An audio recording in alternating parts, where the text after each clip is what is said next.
I'd like to go over some of the features of the Talon hook. We made the Talon so that it had this curve in here, and what that does is the more you exaggerate that curve, the more the hook actually wants to go in this direction when you pull on this here.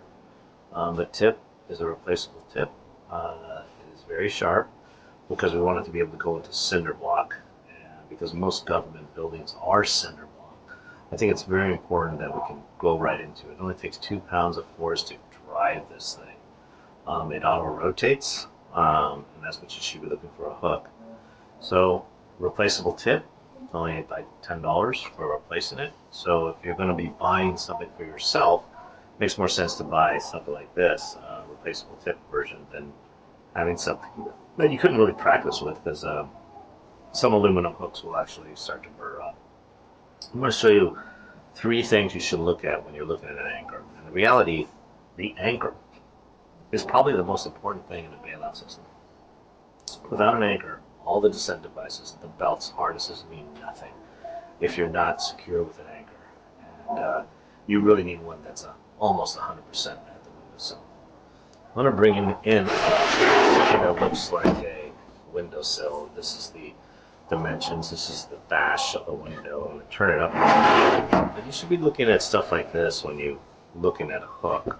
You want a hook that's going to actually, when you place it up here, it self-rights itself. As you can see, it self-rights itself. And it sticks almost immediately with 2 pounds of force as I pull here.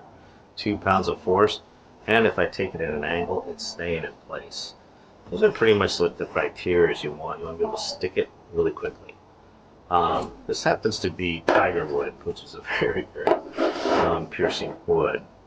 I'm going to bring in another hook here. Now this one's no longer made, so I'm not trying to badmouth it. I'm just trying to say what you should be looking for. This is one of the earlier models, but again, this one here does not right itself. You have to hold it in place when you're going out head first. That's kind of a pucker factor. So if this does not right itself or moves off in a direction, that's going to be scary.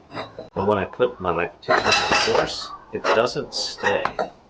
Okay, it actually moves off. I have to basically hold on to this for dear life and pull it down as hard as I can, and it still moves up.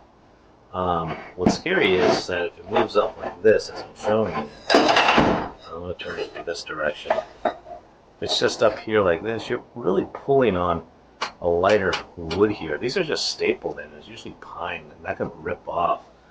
Sometimes you have a little ledge that comes out, but that's if you're lucky, and it's still coming off. Again, I pull on at an angle, and it still just slides. That's not good. So I tell you, you must look for a hook that actually you can just toss it. I'm going to just toss it here. It auto rotates, sticks immediately, and sticks on angles. So for more information, contact Fire Innovations. FireInnovations.com.